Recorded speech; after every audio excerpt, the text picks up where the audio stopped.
Hey everybody, this is Shane R. Monroe. We're going to give the Steam Deck a little break today, and we're going to break out the age-old Switch here. And we're going to look at a new title called Pure Crosswords. And the reason I wanted to look at that, one is that the developer asked me to, and as a full disclosure, I was sent a key free of charge. The game runs $15 on the Nintendo eShop. So you guys know me. If you know the channel, you know that I am not one of those people that give favorable reviews in exchange for free products. So, but I did want to make sure you understood that. So in this case, this game can be played either in tape mode or it can be played in standard mode. Now we're going to go ahead and play this in tape mode because it's actually really, really cool. And we're even going to go so far as to actually remove the Joy-Cons because this game is 100% playable with the touchscreen. And so that's sort of one of the neat things about this. And this keyboard's going to be in my way, so let me get that out of the way. So you can actually hold it almost like a big phone or a tablet and actually play the game off of it just like this. And so let's go ahead and I'll show you some of the mechanics here. So let's go ahead and jump in. So this is the puzzle I just completed. And you're probably going, whoa, pretty small, dude. You can zoom in and scroll around. It's really simple to get around. And all you have to do is touch one of the clues. So the clues are actually built into the screen, which is sort of a new bit, right? Normally you see at the bottom, you'll have all of your things, you know, 1 down, 4 across, right? They'll be down here and you have to look up, look down, look up, look down, look up, down. So the actual clues are embedded within the puzzle, which is really, really neat. And much like other crossword type puzzles, there are things you can do. We're going to go ahead and go to the next puzzle. All right, so here's puzzle 2, and we're going to go ahead and hit play. Okay, so we can take a look at the puzzle as a whole. You can see that it's not filled in. And this is on easy. So 70s pop music. We'll touch that. It's probably disco, right? So one thing that would be really cool is if you touched it, it would automatically advance you to the first letter. I've already written the developer and said that that needs to happen because you touch that, you'd expect to be able to start typing, right? Instead, you have to go on to the first letter and then type. Okay, are you right or wrong? You don't know, right? It dinged, but does that mean that you got it right? No, you don't know until you finish the game and it'll tell you. Or you can use this mark errors, and it will tell you if you've actually had any errors in the game so far. You can also solve letters, solve words, clear the words, or skip the puzzle altogether. If you look in options, you have all sorts of different sorts of display settings, which is pretty cool. And they solicit your input down here at the bottom, which I thought was kind of nice. So you have all sorts of different options if you like dark mode, if you like your clue styles changed around. Pretty neat. But I'm okay with the way that it is right now. Cake decorator. What might that be? I don't know. Icing sparkling wine. Rita Hayworth.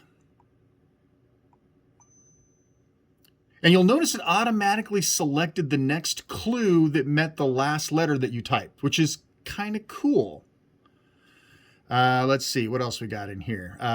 Listen, we could sit here and do this whole puzzle for the sake of the video. You probably wouldn't love that too much. But let's say, let's see, let me find one. Prosecute. Well, that's sue, I assume. All right, so let's find out if I'm right. Mark errors. No errors. So let's put an error. Let me do one in error here. C. So let's see, opening. I don't know. Ho. All right, see, it just said you're done, you're good. I guarantee that's probably not it though.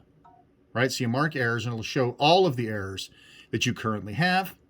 And by the way, it'll give you all the statistics of this later on. So later on, it'll say, okay, so you solved this much of it without our help, et cetera, et cetera. In fact, we'll go back and look at that in a minute. Now, what would be really nice is if I could just say hide errors or mark and clear. So if I were to like tap that, it would just clear out anything that's wrong. I also suggested that to the developers. Let's see here. Hair cream. Okay, so you get the idea. So let's go back. All right, we'll go back again. So if we go back to, so here's statistics. So this is kind of cool. It gives you a full breakdown. Some people love stats. Other people's just couldn't care less. But But yeah, so you get a little ranking that ranks up. So you got a whole bunch of stuff to kind of keep you busy. It looks like there are, I don't know, what is that? Over 2,000, let's say that. Over 2,000 puzzles for you to play. That's pretty cool. So there's a lot of value in here if, of course, you're a puzzle solver. Yeah. So you get the idea. I mean, we could sit here and do puzzles all day. You can also use, I'll show you this. You can also use, let me go back to where we were continued here. So you can actually use these arrows to toggle through all of the ones. Sorry, I'm trying to do this around the camera. It's not working out as well. It'll take you to the next one that is not solved. Dang it. This angle's killing me. So it'll jump you around to the next one that's not solved, and you could either give focus to cross or down, right? So you can change how you want to jump around, what you're focused on. So they put there's a lot of quality of life stuff in here and UI stuff.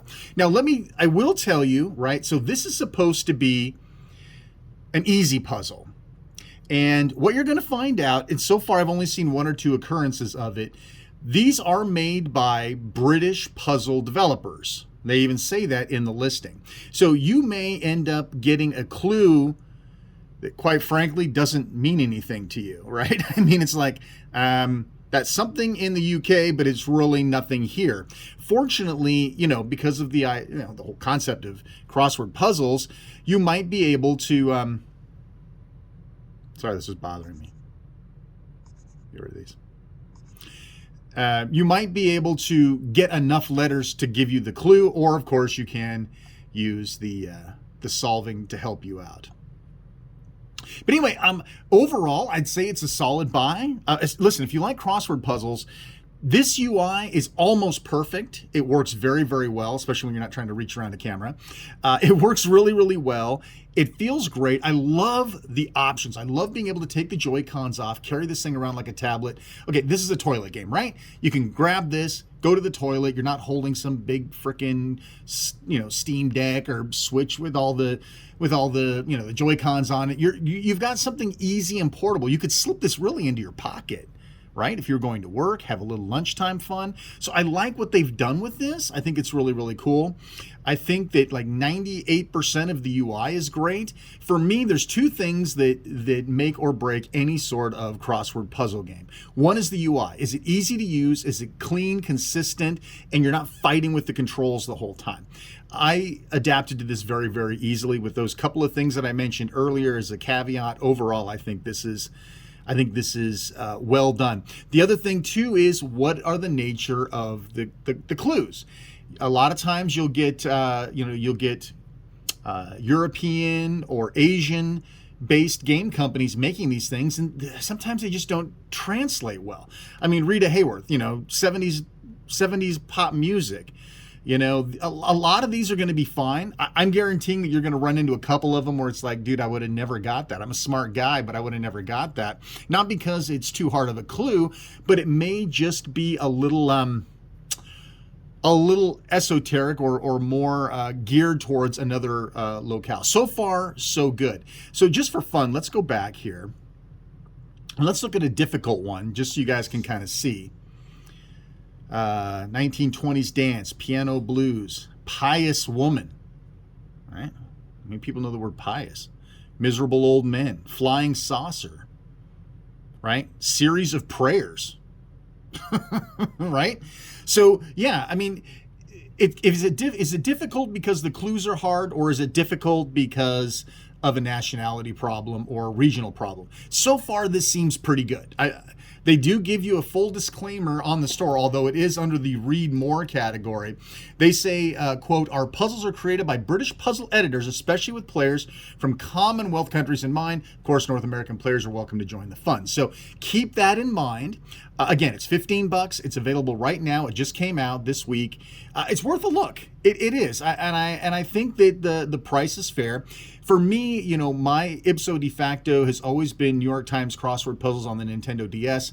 I think that this would fill the gap very nicely. Anyway, hope you enjoyed this quick little video. Thanks, like, subscribe, blah, blah, blah. You guys know the drill. And thanks always so much for watching. I'm Shane R. Monroe, and take care.